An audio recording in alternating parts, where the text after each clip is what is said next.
We're really lucky today to have several people who are going to share their own reflections on the past several weeks, experiences they had. These are members of our own communities, both our shul and the shul in Little Rock, where Ben is intern. And they're going to reflect on these past weeks and what they've meant to them. We're still listening and learning. These reflections are representative of the people who will share them, but I know that there are opportunities for reflection and growth and further discussion by all of us. So first, I want to call on Yona Rosenfield, who will share some reflections. Thank you. So what I've thought about the most in the last couple of weeks has been how my specific background, that I'm sure many people here can relate to, has shaped me. I, like most of our community, have benefited from white privilege. I went to SIR Academy, a private day school. I got into a high-achieving high school by taking an expensive prep class. And I never feared being stopped by the police or followed around in a store. A problem that I've noticed with a large portion of the Jewish community is our relative isolation. The only non-Jews that I knew prior to high school were my baseball teammates. I love the unity of our community, but I also have realized that one downside is a lack of exposure to people who are different from us. I continue to ask myself, how ironic is it to discuss the issues of racism and oppression in an almost completely white group of people? What do I really know? I realize that I will never fully understand what it's like to be Black in America, nor will many of you. I also know that it is a privilege in its own right to learn about racism and not to experience it. But I have learned that because I will never know what it feels like to be the victim of a power dynamic designed to keep me down, I must approach the issue with real empathy and an open heart. I know that there are older members of the Jewish community who have experienced being the victim of that power dynamic, but my generation in America has been fortunate enough not to.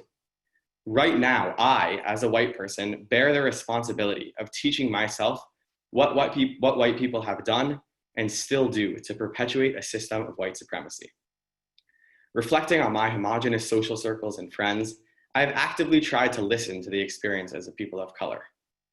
Racism is not just the statistics that prove a ridiculously biased education system or criminal justice system. It is also the real feelings and emotions stemming from seeing your own people systematically murdered and bullied for the color of their skin. These are real feelings, and the most important thing that we can do as allies is to listen with empathy and compassion, especially as a group who have been the victims of oppression in our own right. So even though I've grown up in an isolated community full of privilege and safety, I have tried my hardest to be receptive to the experiences of Black people and to fight so that no one has to feel those things.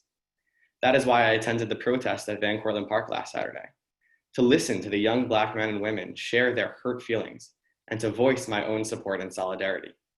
This Shabbat, I will try to reflect more on my own privilege and do my best to be that much more receptive and empathic in the coming weeks, because Black lives matter. Shabbat Shalom. Thank you, Yona. Thank you. That was really powerful. Thank you. Thank you for speaking from your heart. And now Rachel Mesh. Okay, am I unmuted? You are unmuted. Okay, great. Thank you so much, Yona. And I just want to preface this by saying that one of the things that has really stood out for me in these past couple of weeks is the voices of our kids. And I'm learning so much and hearing so much from the activism of my own kids. And Yona, you just echoed all of that, and it gives me a tremendous amount of hope. So when Ben asked me to do this, I was thinking that, and it feels like a little bit like something that we do as a Shabbat night, Friday night tradition in our house, which is Roses and Thorns, hearing from different members of the community. And we do it with the members of our household, going around and saying sort of the highlights and lowlights of our week, the goods and bads of our weeks. During quarantine, it's a kind of funny thing to do because we are literally with each other all the time.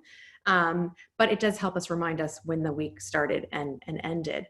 And something that happens with Roses and Thorns is that every once in a while, a rose is also a thorn, or a thorn is also a rose. And one of the experiences of this time of isolation for families like us, and certainly not for everybody, But while there's so much suffering going around and you have a sense of profound danger and anxiety outside of the confines of your home, being together and getting to share all these meals and having all of this time as New Yorkers, which we never have enough of, is its own, sort of wonderful thing in the midst of the horror. But we also have this sense of the profound vulnerability outside our doors.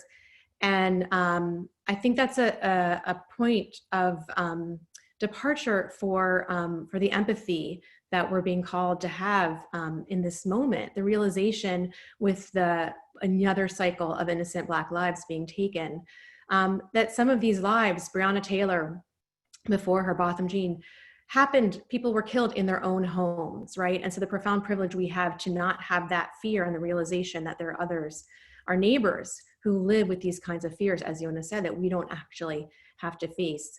And so, especially in this time, I felt so grateful to the Riverdale Jewish community and to Riverdale for this sense of protection of our community. Here we are in the epicenter of the epicenter where things literally started at SAR High School. And to have the community come together and take care of us in this way. And I felt that continually throughout. And then to hear about this, the ongoing vigil at the Riverdale Monument, which was a socially distant vigil, we got this email that was like the Jewish mothers saying, now, please go do this important thing, but be careful, wear your masks.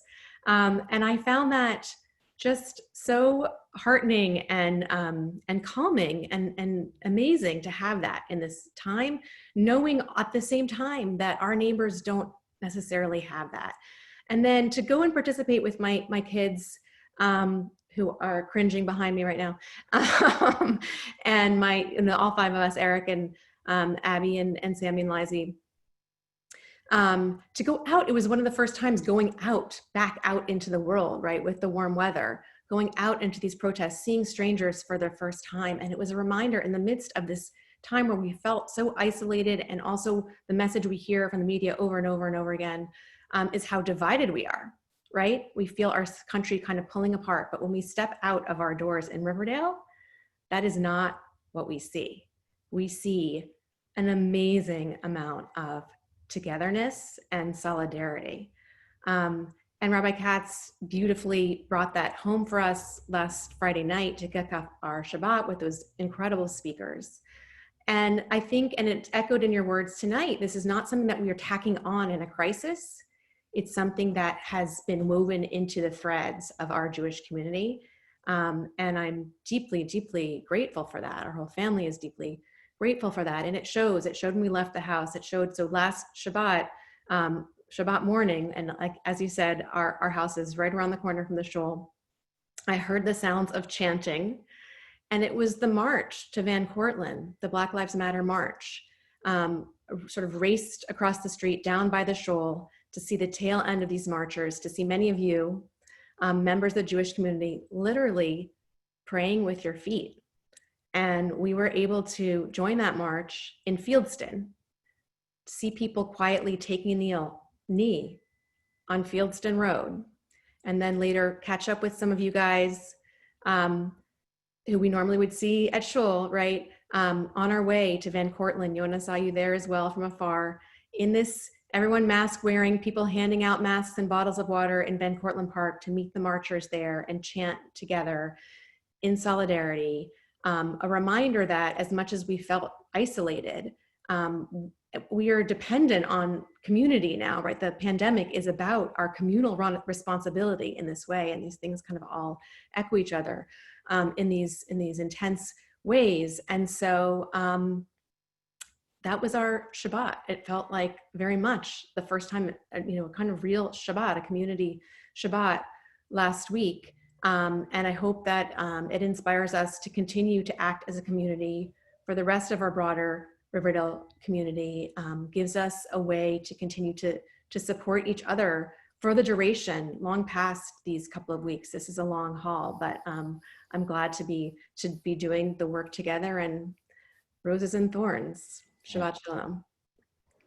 Thank you so much. Thank you so much. I really appreciate those reflections.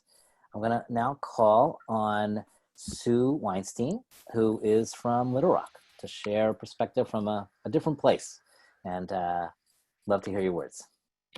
Thank you so much. And thank you all for welcoming our Jewish community as part of yours. For me, the events of the past 3 weeks are heartbreaking.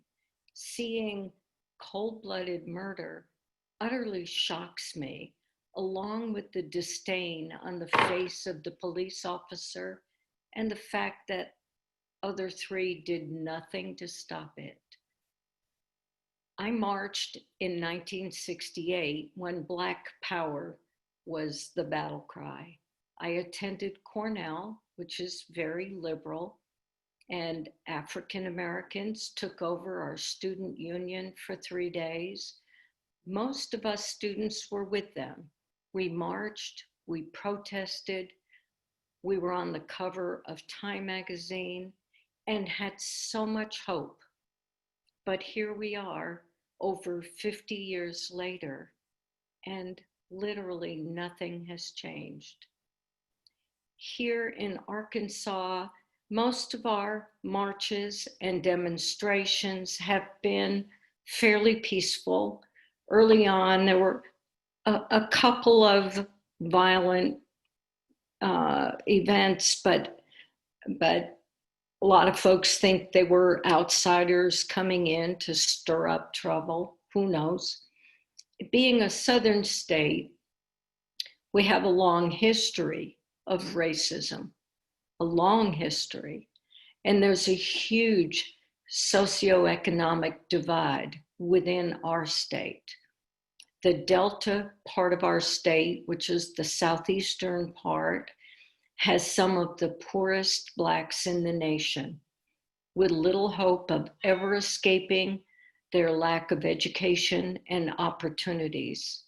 It's really generational. Between the southeast corner of our state and the fairly well-to-do northwest corner, where Walmart's headquarters are and a number of other large corporations, there's a 10-year difference in lifespan. 10 years within one state. I have not marched or protested as I'm older and at higher risk for COVID, but I watched both parts of Oprah's Where Do We Go From Here? I've listened to our local Little Rock mayor, who happens to be African American, and he's convened a task force to look into our police.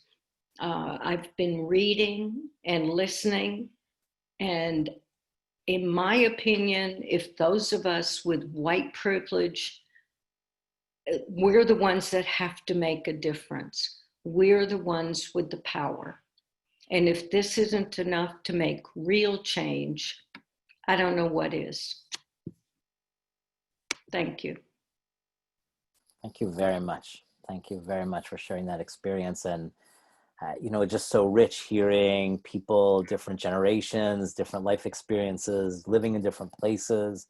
I would love to talk more about what the reality is like in Little Rock as compared to here. And, just again, to tease out how everyone's experience of this is so different. It is quite different because I'm originally from upstate New York. Got it. So anyway, so thank you all for sharing. It was really rich, and I think we just need to figure out ways to continue these conversations, right? Like to have these conversations and figure out what it is that we all can do. I'm going to now turn it